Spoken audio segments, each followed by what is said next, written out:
Kamusta? Mabuti!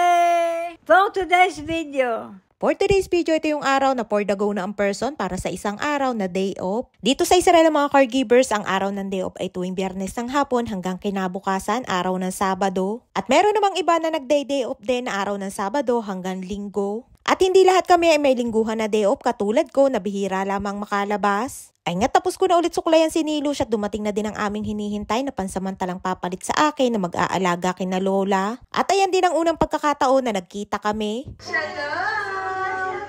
Manishma!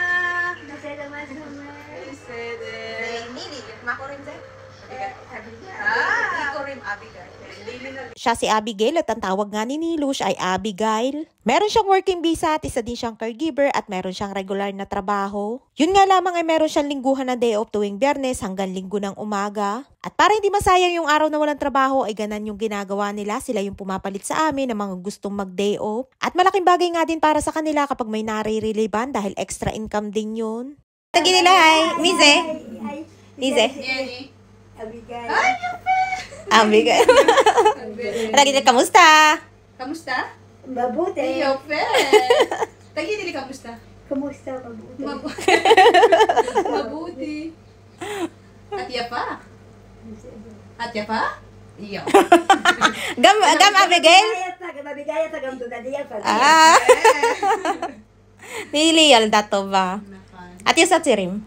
Bye, tulo. Balik ka, tulo. Bye, tulo. Balik ka, tulo. Bye. Paru-paru. Pang, muki, pang. Ay nga't pakitang gilas muna si Nilush at pati nga si Abigail ay tuwang-tuwa din kay Nili.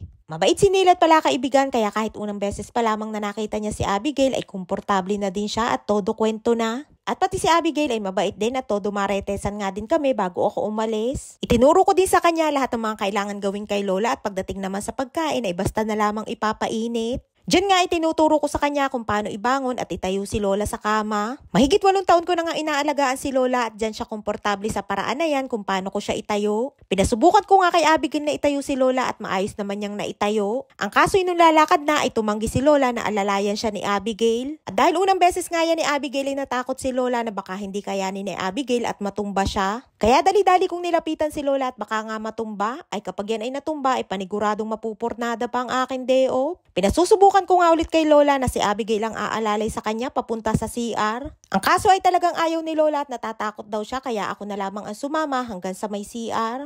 Bago nga ako umalis ay binangon ko na si Lola at pinalitan ko na din ng damit. At sa takot ni Lola ay sabi niya sa akin na hindi na daw siya babangon at hihintayin na lamang niya ako hanggang kinabukasan na makadating ako. Ay nga tabang hinihintay namin si Lola na matapos ay si Nilush naman ay todo marites kay Abigail. Chikadora nga si Nilush at mahilig din yan sa kwentuhan. Pagkatapos ko nga sikasuhin si Lola at Nili at naituro ko na din kay Abigail ang lahat ng mga kailangan gawin ay nagpaalam na din ako. Alas 4 dapat ng hapon ako aalis pero sa dami ng seremonya na kailangan kong gawin kay Lola ay inabot na ako ng alas 5 bago makaalis. Bago ako umalis ay pinagmerienda ko na din si Lola at Nili. Bago nga ako magpaalam kay Lola na magday-day off ako ng isang araw ay June pa lamang ay naghanap na ako ng kapalit ko na caregiver na makakasama ni na Lola. At si Abigail nga ang aking nakuha at buti na nga lamang at hindi din siya kalayuan dito sa lugar namin. 1 taon at 5 buwan na ang lumipas bago ulit ako makapagpaalam kay Lola na magday-day off nga ako ng isang buong araw. At bago nga ako makalabas ay stress muna ang aking inabot dahil ayaw pumayag ni Lola na lumabas ako ng isang araw. At syempre kahit ayaw ni Lola ay pinagpilitan ko pa din. Sabi ko kay Lola hindi naman ako laging nagde-day off at gusto ko din namang maging masaya na kasama yung aking mga kapamilya dito sa Israel. Kaya kahit ayaw ni Lola ay napilitan na din siya na lumabas ako. Ay nga taglalakad na ako papunta sa Sakayan at sa sobrang init nga ay nagpayong na ako. Ay nga't makapag-video lamang itiis na kahit nakakiling para hindi pumatak yung payong. Higit-higit ko nga din ang aking maleta at akala nga nung iba ay magbabakasyon ako sa Pinas. Dito nga sa Israel, karamihan ng mga caregivers kapag nagde-day off ay maleta ang aming higit-higit na lagayan ng mga gamit sa halip na bag.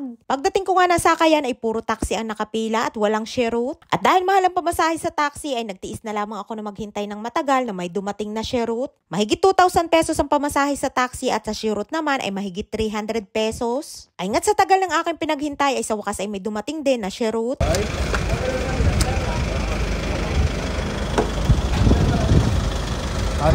Talabib! At pagpasok ko ko nga, abay naubos ang laman, ay dai ko pa na rin ang arkilado. Pero hindi naman aalis ang driver na ako lamang ang laman, kaya naghintay pa din kami ng matagal bago mapuno. Ayan yung shirut na tinatawag namin dito sa Israel, parang malaking van. Meron pa yung isang kasamahan na kulay yellow naman, na ganan din sa sakyan. Sa Tel Aviv pa lang aking punta at karamihan sa mga Pilipino ay dun din pumupunta kapag araw ng day off. Inabot ko na nga din ang aking bayad na 20 shekel o mahigit 300 pesos yan sa pera natin sa Pinas. O diba, ang laki ng natipid ko kumpara sa pamasahe sa taxi.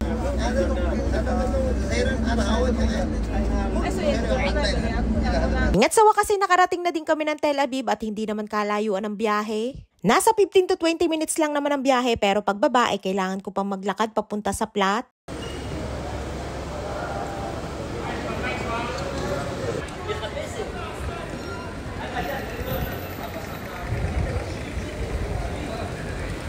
Ingat kapag araw ng day off ay marami mga Pilipino na makikita at makakasalubong ka dyan. Bago pala ako pumunta sa Plat ay dumaan muna ako dyan sa may Pinoy store at meron akong binili. Andito na nga tayo sa may building kung saan nakatira ang mag-asawa ng aking kapatid. At sakto naman pagdating ko ay papasok din si ate, kaya nakisabay na ako. At dahil bihira nga lamang ako makapunta dyan ay hindi ko memorize ang password ng gate at ng entrance. Pagdating ko nga ay dahan-dahan akong pumasok at akala ko nga ay walang tao.